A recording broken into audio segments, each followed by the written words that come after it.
Assalamualaikum warahmatullahi wabarakatuh. Selamat malam dan salam sejahtera untuk kita semua. Sebelumnya saya ingin memperkenalkan diri. Nama saya Muhammad Ragil. Saya dari Universitas Budi Dharma dengan jurusan Sistem Informasi. Saya dari kelas SIM 1901. Di sini saya akan mempresentasikan materi yang berjudul Sistem Manajemen File, di mana akan meliputi tentang sistem manajemen file dan juga implementasi sistem manajemen file. Jadi, sebelum saya masuk ke materi, saya yakin sekali di mana kita semua pasti tidak asing lagi dengan yang namanya sistem manajemen file, dan juga kita sudah sangat sering melakukannya. Karena ketika kita bekerja dengan laptop, komputer, mobile phone, kita sudah melakukan yang namanya sistem manajemen file. Karena semua yang kita lakukan di alat elektronik seperti laptop, komputer, dan mobile phone menggunakan yang namanya sistem manajemen file. Karena kita menyimpan data dan juga mengelola data. Baiklah, kita masuk ke materi. Sistem manajemen file.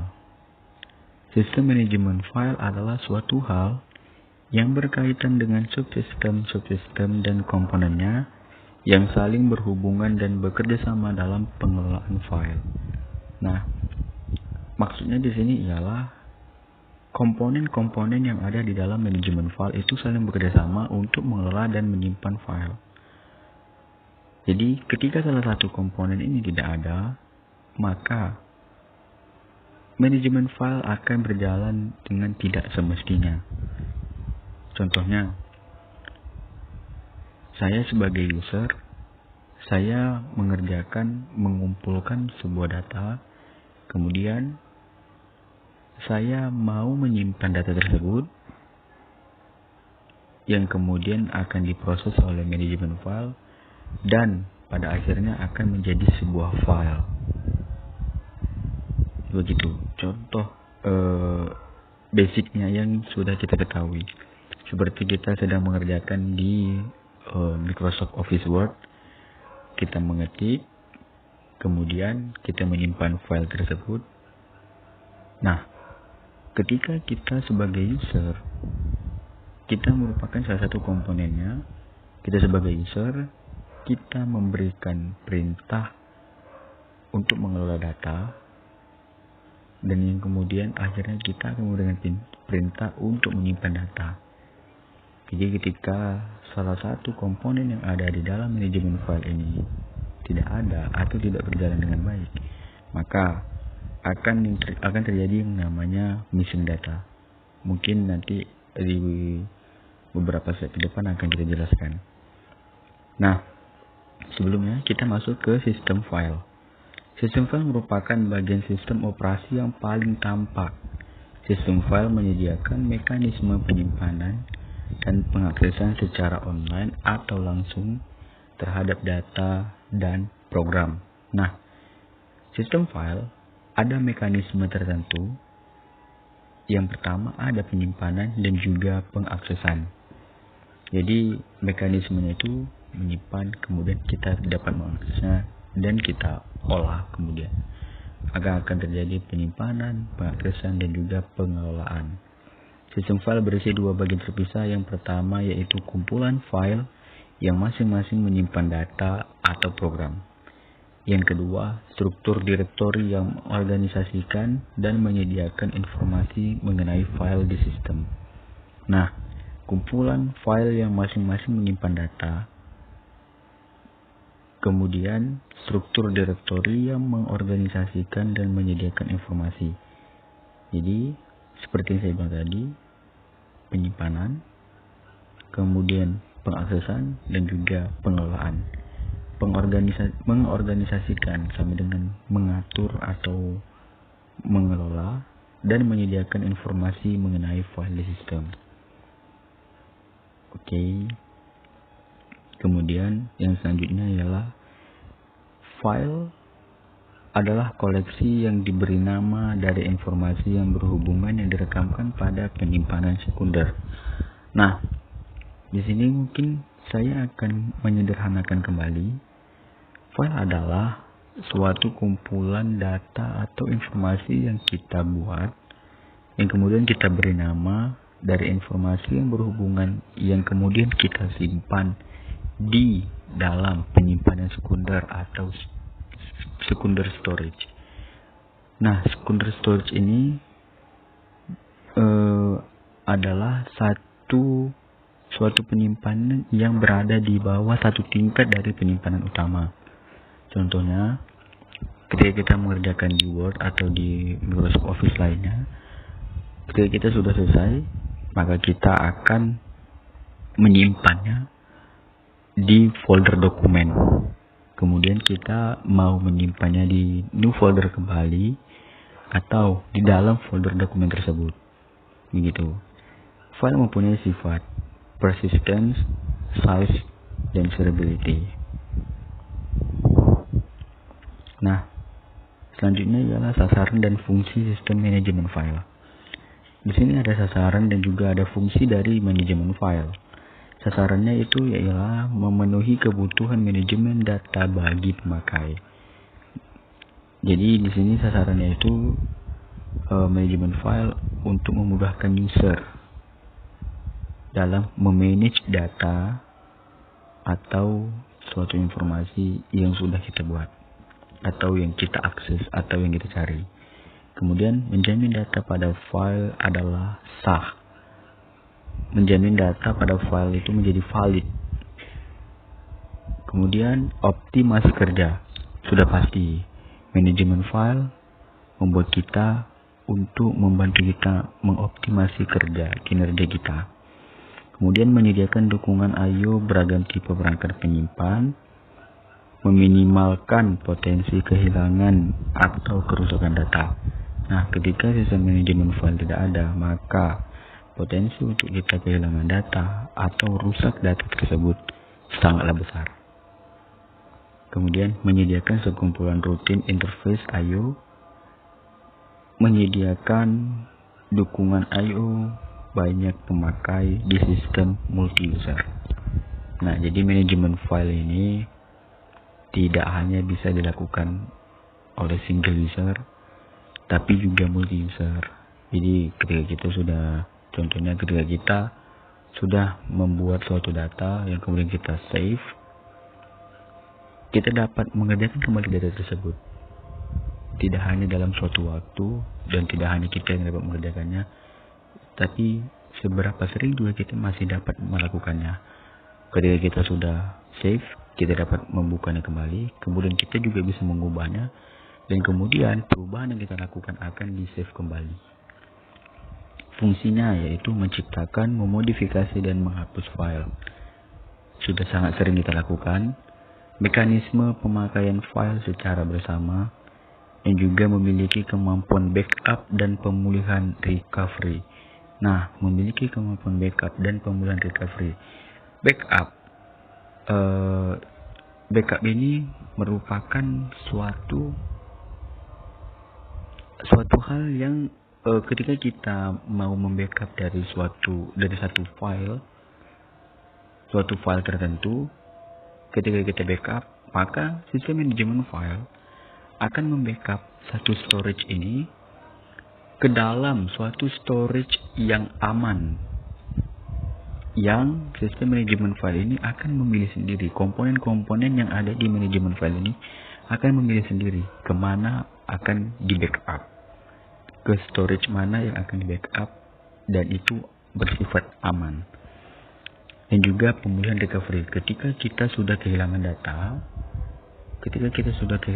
kita dapat recovery data tersebut dengan step-step tertentu. Kita memberikan perintah ke dalam manajemen file. Nah, di situ kita akan mendapatkan kembali data yang hilang. Dapat menamai file dengan symbolic name. Nah, dapat menamai file dengan symbolic name dengan sesuai apa yang kita mau. nama tersebut. Jadi ketika kita sudah, contohnya seperti yang tadi, kita sudah mengerjakan sesuatu di Word, kemudian kita save, kita beri nama, memudahkan kita untuk mencari file tersebut yang sudah kita kerjakan tadi. Kemudian pada lingkungan sensitif dikehendaki informasi tersimpan aman dan rahasia, menyediakan interface yang akrab dengan user. Nah, jadi manajemen file ini sudah kerap kita kenal dan kita sudah sering melakukannya. Mau itu sadar dan mau itu kita tidak sadar. Ketika kita sudah menggunakan mobile phone, laptop, dan komputer, sudah pasti kita menggunakan yang namanya sistem manajemen file. Arsitektur pengelolaan file. Pengelolaan file biasanya terdiri dari sistem akses, manajemen file, manajemen ruang penyimpanan atau memori, dan kemudian ada mekanisme integritas file. Nah, di sini kita dapat melihat mekanisme program mengakses file di penyimpanan sekunder. Jadi di situ ada program atau data, kemudian masuk ke dalam database engine atau sistem akses di DMS. Nah, ini tuh merupakan mekanisme akses, mekanisme integritas. Kemudian manajemen file, manajemen penyimpanan file, mekanisme integritas. Nah, jadi ketika ada suatu program atau data yang kita akses, kemudian kita kelola, dan setelahnya masuk ke dalam manajemen file, meliputi manajemen penyimpanan file dan juga mekanisme integritas, dan akan menjadi sebuah file yang kemudian akan kita beri nama. Begitu.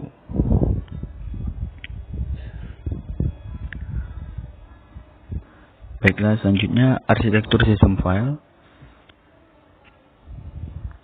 Nah, di sini dapat kita lihat bersama program pemakai, pustaka atau sistem call manipulasi file dan direktori, kemudian abstraksi file dan direktori, manajemen penyimpanan, disk device driver, dan juga tape device driver. Sistem aksesnya ada dua, yaitu sistem file dan manajemen I/O. Sistem file, pemakai memanipulasi data dengan merujuknya sebagai file atau direktori. Pemakai tidak dibebani dengan masalah penyimpanan, manipulasi perangkat, dan sebagainya. File, abstraksi, penyimpanan, dan pengambilan informasi di disk membuat pemakai tidak dibebani cara dan letak penyimpanan informasi, serta mekanisme kerja perangkat penyimpan data. Direktori, kemudian direktori berisi informasi mengenai file. Kebanyakan informasi berkaitan dengan penyimpanan. Direktori adalah file, namun dimiliki sistem operasi dan dapat diakses dengan rutin di sistem operasi. Nah, direktori berisi mengenai file dan dapat diakses dengan rutin di sistem operasi. Ini salah satu bentuk dari sifat file, yaitu persistence. Jadi dia bisa dilakukan secara berkala, rutin. Kemudian file terhadap beragam pandangan mengenai file, yaitu 1 pandangan pemakai, 2 pandangan pemrogram, dan 3 pandangan perancang sistem.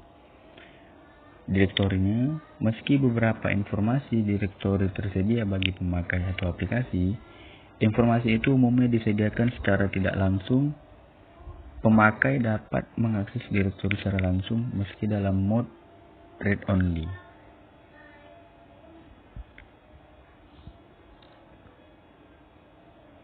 Kemudian share file.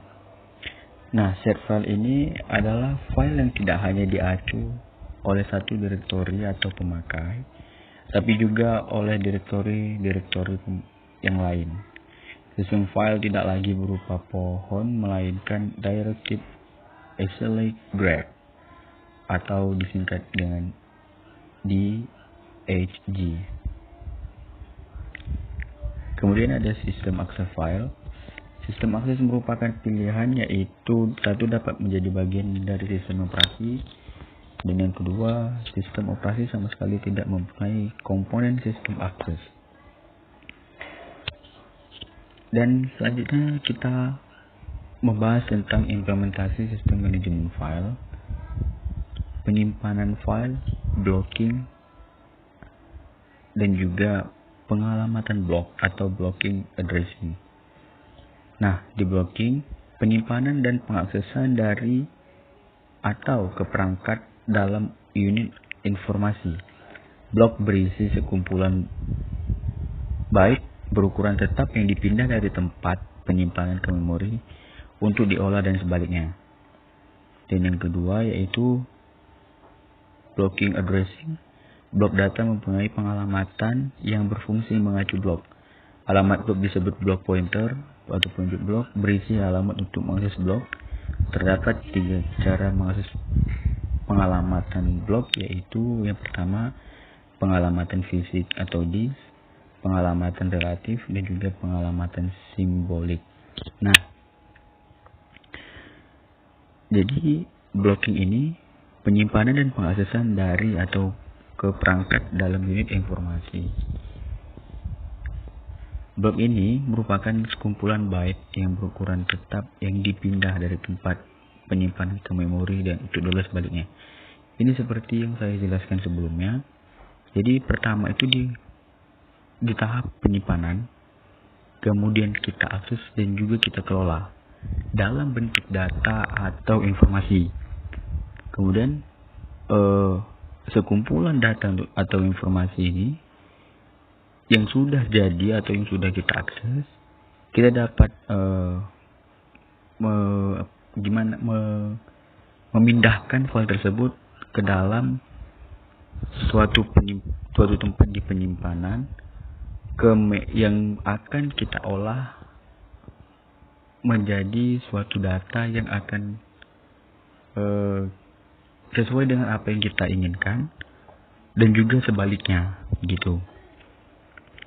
Sementara untuk pengalamatan blok ini lebih mengarah ketika kita sudah menyimpan suatu file yang sudah kita akses dan juga kita kelola, kita dapat memberikan alamat blok tersebut, alamat file tersebut, dan kita dapat mengaksesnya kembali dengan cara pengalamatan fisik disk, seperti kita contohnya menggunakan hard disk, perangkat kerasnya, dan juga pengalamatan relatif dan juga pengalamatan simbolik.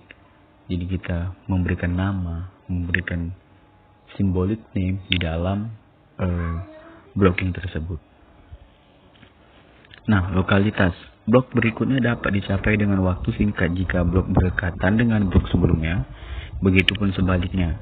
Tingkat lokalitas ditunjukkan pada tabel berikut. Lokalitas blok yang kuat, blok berikutnya di silinder yang sama.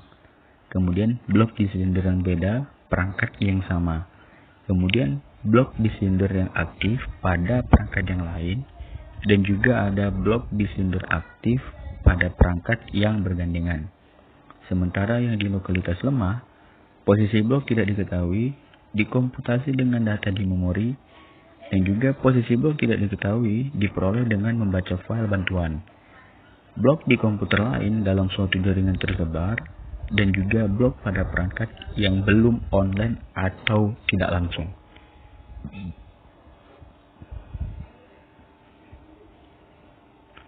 Pencatatan ruang disk yang bebas. Penyimpanan file dapat dilakukan dengan cara berurutan. Cara ini mempunyai masalah apabila file berkembang dan ruang berikutnya telah ditempati file lain.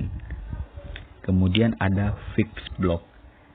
Fixed block ini merupakan perkembangan file yang dapat diatasi, tapi menentukan ukuran blok merupakan hal yang sulit. Blok-blok bebas yang belum digunakan di disk harus dicatat, sehingga dapat dilakukan alokasi blok-blok ke file yang memerlukan. Teknik pencatatan blok bebas ini dapat dilakukan dengan cara petabit atau senarai berkait. Nah, keandalan sistem manajemen file. Kerusakan data lebih mahal dibandingkan dengan kerusakan perangkat keras karena merupakan kehilangan yang tidak dapat diganti bila tidak memiliki salinannya. Nah, ketika kita memiliki sebuah data dan data itu rusak atau hilang, maka akan lebih sulit untuk kita merecovery atau backupnya daripada kita kerusakan hardware kita. Karena ketika data yang sudah kita kelola, yang sudah kita simpan, kemudian tidak ada kopian atau salinannya atau backupnya, kita sangat sulit untuk recovery atau pemulihan data yang rusak tersebut. Dan juga dilihat dari perangkat penyimpanannya, biasanya kehilangan file disebabkan oleh manajemen blok yang buruk. Disk biasanya mempunyai blok-blok buruk, yaitu mempunyai cacat sehingga tidak sempurna dalam menyimpan data. Kemampuan dari sang hardware ketika kita menyimpan data itu juga sangat menentukan. Contohnya seperti ketika kita menyimpan data, menyimpan file di dalam flash disk, kemudian flash disk tersebut bervirus dan kita tidak mengetahuinya. Ketika kita selesai menyimpan di flash disk tersebut dan ketika kita eject begitu aja, ketika kita masukkan kembali flash disk tersebut di perangkat lain, data kita tidak ada. Dan sudah pasti kita kehilangan data dan kita tidak dapat merecovery-nya karena tidak ada kopiannya sama sekali. Begitu. Jadi ketika data yang hilang atau rusak itu sangat dipengaruhi oleh manajemen blok yang buruk. Dan disk biasanya mempunyai blok-blok yang buruk seperti yang ada pada penjelasan tersebut. Pemulihan dari kegagalan disk dapat dilakukan dengan cara backup, kemudian juga transaction log. Nah, ini seperti yang saya bilang tadi, backup. Kita itu membuat kopian file atau kita itu membuat backupan file yang secara teratur atau periodik dan meletakkan kopian di tempat aman agar tidak terjadi pengkopian berulang terhadap file-file yang tidak dimodifikasi pada disk berukuran besar, maka dilakukan incremental dump. Jadi melakukan batasan terhadap file-file yang mau kita backup atau kita memberikan tanda di situ. Kemudian transaction log, setiap transaksi segera dicatat menghasilkan transaction log. Kinerja sistem manajemen file. Sasaran utama peningkatan kerja sistem manajemen file adalah mereduksi jumlah akses ke disk. Cara-cara yang dapat digunakan adalah buffer cache, kemudian penempatan data. Buffer cache mengakses data dari atau ke disk lebih lamban 100.000 kali dibanding dari memori utama atau RAM. Karena itu harus diusahakan mereduksi jumlah pengaksesan ke disk. Teknik untuk mereduksi adalah block cache atau buffer cache atau cache. Nah, memeriksa permintaan baca untuk menentukan apakah blok yang diperlukan telah berada di cache itu sangatlah penting ketika kita ingin mereduksi yang namanya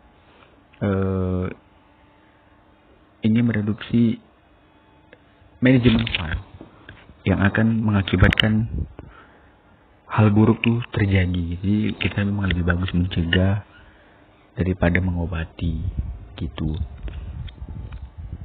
Jika sudah ada permintaan baca dipenuhi dari cache tanpa pengaksesan disk, jika tidak ada dilakukan pembacaan dari disk sebanyak satu blok dan kopikan lebih dulu ke cache. Setelah itu kita copy ke proses yang meminta dan permintaan berikutnya untuk blok yang sama dapat dipenuhi dari cache tanpa perlu pengaksesan disk. Jika cache penuh, suatu blok di cache dipindahkan dan jika blok tersebut telah dimodifikasi maka harus dituliskan ke disk.